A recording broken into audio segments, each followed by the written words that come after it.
How do you feel when you look in the mirror? For Juli Madacey, learning to confront her own reflection transformed her health in a surprising way. Juli is a certified holistic nutritionist, master nutrition and fitness coach studying to be a naturopathic doctor. In recognition of her work, she was knighted into the Hospitaller Order of the Knights of St. Lazarus and the Sacred Medical Order of the Knights of Hope. Whether working with clients or inspiring audiences with her blog, newsletter, and podcast, Juli is on a mission to help women over 40 feel great in their bodies.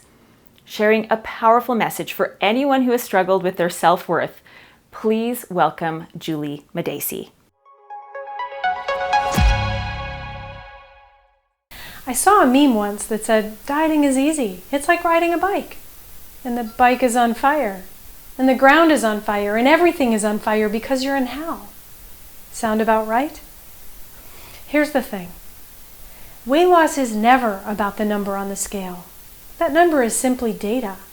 It describes your relationship with gravity at a specific moment.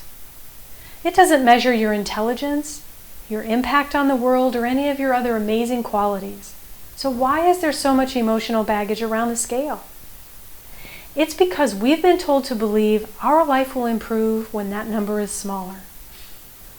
Every advertisement you see regarding a diet or fitness product is telling you that there's something wrong with you and only this thing is going to fix it. We buy into the belief that if I lose those 10 pounds, then I'll be happy. So we do this program and we try that product and keep failing over and over, assuming that we are the failure and there's something wrong with us. It can become almost like an addiction as we keep looking for the next quick fix. We keep looking for external solutions to an internal problem. The whole idea that I'll be happy when is keeping us stuck, unhappy, and supporting a $71 billion diet industry.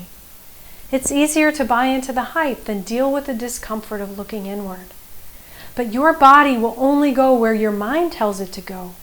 It's your mind that drives whether you move your body and what you choose to eat. Nearly every client says the same thing when they first start working with me. If I could just lose weight then. I don't have the time. I know I should. I know what to do, so why can't I do it? I just want to fit into my clothes again. I can't believe I let myself get to this point. None of this is about their weight. Why do I say that? Because all these statements are about how my clients want to feel.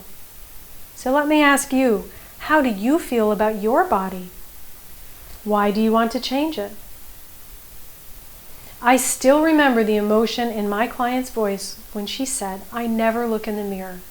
I'm so disgusted by what I see, I just can't stand to look at myself. Mary hated the way she looked. And the more she allowed herself to think about how awful she felt about her body, the more she allowed her inner bully to berate her and convince her that she was unworthy of the things she wanted in life. She stuffed down her emotions with junk food and too much wine. It was the only way she knew to quiet that inner voice, at least until the next day when it started all over again. And whenever she wasn't eating to avoid those feelings, she avoided them by putting all her energy into caring for her disabled son. She didn't feel worthy of looking after herself and couldn't accept the idea that self-care isn't selfish. She was always her last priority, which meant there was never any time or energy left for her needs. It became a cycle she didn't know how to break. Mary was concerned that planning healthier meals would be too time-consuming. It would be too difficult to give up her favorite snacks or her wine. She was afraid to start an exercise program. Even though her son could be fairly independent, she kept telling herself she couldn't do any of those things for herself in case he needed her. Does any of this sound familiar? What stories do you tell yourself about why you don't have the time to eat healthier, exercise, or take care of yourself? Do you put everyone and everything else first, always prioritizing your needs last? It's more common than you think. For Mary, we started her journey with a 5-minute task. I asked her to simply become aware of her self-talk. Her task was to practice that awareness for 5 minutes a day and write down what she heard with no judgment. After a couple of weeks, it was incredible to see her inner monologue in writing. While reading the comments to me, she started crying and said, "Oh my God, it's no wonder I feel the way I do. I would never talk to another person like that." Giving herself just 5 minutes a day blossomed into an incredible habit of self-care. 6 months later, during our regular check-in, Mary could barely contain herself. She had reached her goal weight and was able to buy new clothes in a smaller size.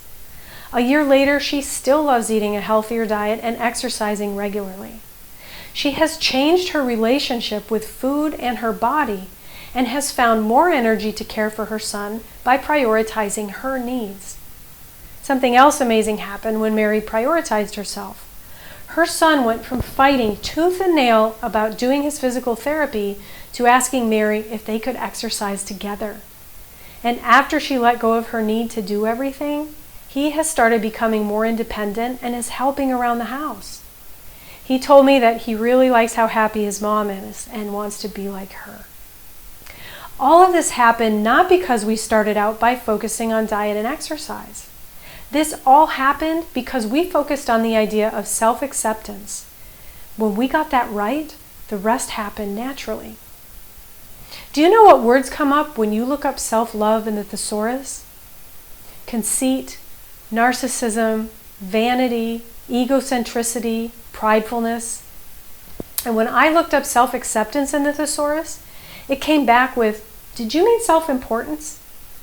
With negative associations like this, it's no wonder that so many of us struggle to make self-acceptance a priority. Now, when you look up just the word acceptance on its own, you see a very different picture. Belief in the goodness of something, acknowledgement, recognition, receiving, affirmation. How would it feel if you could embody those feelings about yourself? The words I associate with self-acceptance are confidence, compassion, purpose, meaning, and centeredness. Self-acceptance means giving ourselves permission to love, honor, and accept ourselves exactly as we are in this moment. And it's the only place from where we can create the changes we seek. Self-acceptance determines how we choose to show up in the world. And how we show up in the world has a profound effect on those around us, as you saw in Mary's case. A healthy weight and a fit body will only happen once we have decided to embrace the discomfort of looking inward, acknowledging and appreciating our imperfections, feeling joy in the discovery of how freeing it is to feel perfectly imperfect. There's a powerful exercise you can do to begin that process. It's called mirror work. For 30 days in a row, they have to be in a row. If you miss a day, you start over. Stand in front of a full-length mirror, either naked or in your underwear. Oh, and I do recommend that you have some privacy when you do this. Look at yourself in the mirror from head to toe, and then say out loud positive things about yourself. If there's a body part you aren't happy with, put your hand on it and tell it about all of the positive and amazing things it does for you. Talk about your qualities and accomplishments. Talk about why people love you. Do this for 2 to 3 minutes and then look yourself in the mirror, in the eyes, say your name, and then say, "I love you." Hold your gaze for a long moment before finishing. For years, I battled with low self-esteem. I hated my body. I had very little confidence, and I definitely didn't feel lovable. One day after hearing about this practice in a workshop by Jack Canfield, I decided to try it. I still remember that first day, standing in my underwear in front of the mirror, staring at myself. I think I stood there for nearly 10 minutes, unable to come up with a single positive thing to say. I cried hard. I felt frustrated. I nearly quit because I felt stupid standing there sobbing in my own bedroom. But I had made a promise to myself that I was going to do this no matter what. So I took a deep breath and started with easier stuff like the color of my eyes, the fact that I had gone to work that day, and other superficial things. At the end of my first session, I dropped to the floor and bawled as soon as I said, "Julie, I love you." The next day I cried too, but not as much. And the day after that, it got a little easier. And you know what? After a couple of weeks, I started looking forward to my mirror session.